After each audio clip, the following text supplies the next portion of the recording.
You famously said regarding Hillary Clinton, lock her up. You declined to do that as president. I beat her. It's easier when you win. And they all said lock her up. And I felt, and I could have done it, but I felt it would have been a terrible thing. And then this happened to me. And so I may feel differently about it. I can't tell you, I'm not sure I can answer the question. Hillary Clinton, I didn't say lock her up, but the people would all say lock her up, lock her up. Okay. Then we won. And I said pretty openly, I say, all right, come on, just relax. Let's go. We got to make our country great. Yeah. That was Donald Trump straight up lying during a softball interview with Fox and Friends. Trump said he never said to lock Hillary up, but we have it on tape. Watch this. I'll tell you something, though, and it's very lock them up. You shouldn't lock them up. Lock up the Bidens. Lock up Hillary. Lock them up. He is so comfortable lying, and Fox and Friends is so comfortable not pushing back whatsoever. That's how the entire interview went. Donald Trump's lies did not get fact-checked by his friends over at Fox and Friends. In fact, it seems like they actually edited the interview down at multiple points to try to make Trump sound more coherent. We saw a lot of edits and a lot of splices that shouldn't have been there, and I'll point them out.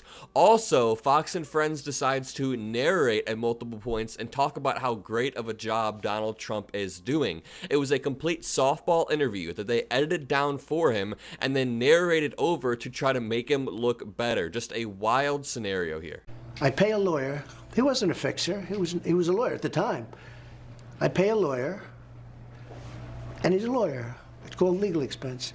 A bookkeeper, without ever speaking to me because she did the right thing, who's been with me for years, marks it down as legal expense. In other words, I paid a legal expense. It's marked down as a legal expense. And they say that's a fraud. What am I going to call it? Did you ever see a ledger? Do you ever study accounting?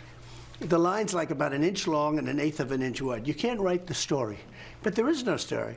If you pay a legal expense and you write it down as a legal expense, There's Donald Trump again lying about his case, saying this was all a valid legal expense, which first of all, why didn't he take the stand and give this argument if he finds it such a strong argument after the fact? But secondly, it wasn't a legal expense. It was more like a reimbursement that they tried to hide as a legal expense, and then they reported it as just a footnote in financial statements as a reimbursement again. Donald Trump can't even keep his own story straight, but we now know this was pure fraud. It was complete fraud. Well, when you object to something, your lawyers object, good lawyers, professional lawyers, good records, nice people. You know, I've had a lot of lawyers that weren't nice, and sometimes you're better off that way. These are really fine people. They'd object, not accepted, not accepted, not accepted. When the government, meaning the DA, Bragg, when he said something, all right, good, that's fine. Go ahead, more. But There's Donald Trump using his very limited vocabulary to explain why he thinks the trial was rigged. And he keeps using these elementary level words over and over. My lawyers were very good people, very fine people. You don't want bad people, you want good people. He only knows like 4 words, but he claims that every time his lawyer objected, that Judge Merchan would not stand for it, but every time Alvin Bragg objected, that it would be sustained. But we also know that was not the case. Judge Merchan was being incredibly fair throughout the whole trial. Right when the trial started, he didn't let in a lot of prejudicial evidence towards Donald Trump. As the trial went on, he remained fair. He sustained objections from both the prosecution and the defense. Donald Trump is, of course, trying to spin it for Fox News viewers. But here's a clip of Donald Trump saying the word woke 4 times in 4 seconds. There's not woke in the military. There's woke at the top. They want there to be woke, but these guys aren't meant for woke. And here's where people started to notice just how edited this interview actually was. In this next clip, pay attention to all of the cuts. Whenever the angle changes, you can tell there's also an audio splice and that Donald Trump is being cut up, but he still does not sound coherent when answering a question about him potentially being put on house arrest. Watch this.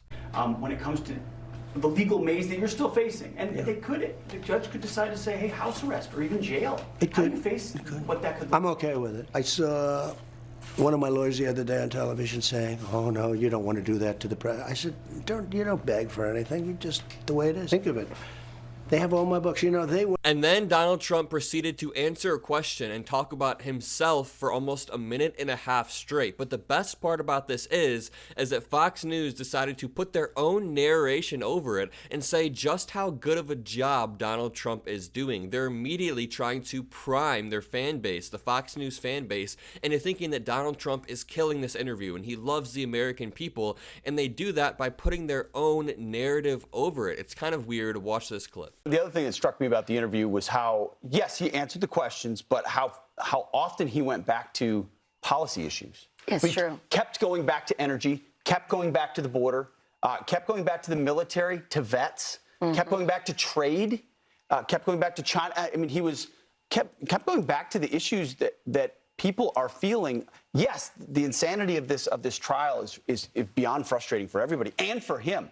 But you can only belabor that so long. You move to what's affecting everybody, and he pivoted very effectively, I thought, to a lot of that. You know, I think And this was just not the case in this interview whatsoever. Donald Trump repeatedly made questions about himself, talked about his own legal trial, lied about his own legal trial. Even when he did bring up issues like immigration, he just rambled about caravans, and he even makes it about himself again. Watch this clip of Donald Trump talking about caravans, and he says, you know, I think I came up with that name, trying to take credit for it. It's just absurd stuff. Have done such a bad job. And you know, they go into the guys that they're doing this wonderful job of letting people come in. You know, it's also really bad, the caravans. I think I came up with that name a long time, but where you form 25, 30, 40,000 people coming up. I have one more clip of Donald Trump being asked if he wants revenge during a second term, and he really fails to give a coherent answer, but he does show off his elementary level vocabulary once again. He keeps using these phrases, these are sick people, these are not good people, these are very, very bad people. The only words he knows are sick, good, and very bad. But he also uses that annoying phrase where he says, if they weren't coming after me, they'd be coming after someone else. I'm just in the way. I can take it because they're sick people. He also uses that phrase where he says, go home to mommy. I don't even know what it means. But before I play this clip, make sure you leave a like on the video, comment a blue heart if you made it this far, hit that subscribe button, and let's roll the clip. In your presidency, what they've done to you, you've got the verdict that just came through. A lot of Democrats have expressed concern that if you're elected, you're going to want revenge. And some of your supporters have said, well, you know, mutually, you know, we're just talking about the weaponization of the justice system against political opponents. Some of your supporters have said, well, the only way to stop this is mutually assured destruction, right? If you do it to us, we're going to do it to you. You've said, no, my revenge is going to be success for America. You've just had this verdict. Yeah. Do you still feel the same? What's your thoughts on that? It's a really tough question in one way, because these are bad people. These people are sick. And they do things that are so destructive.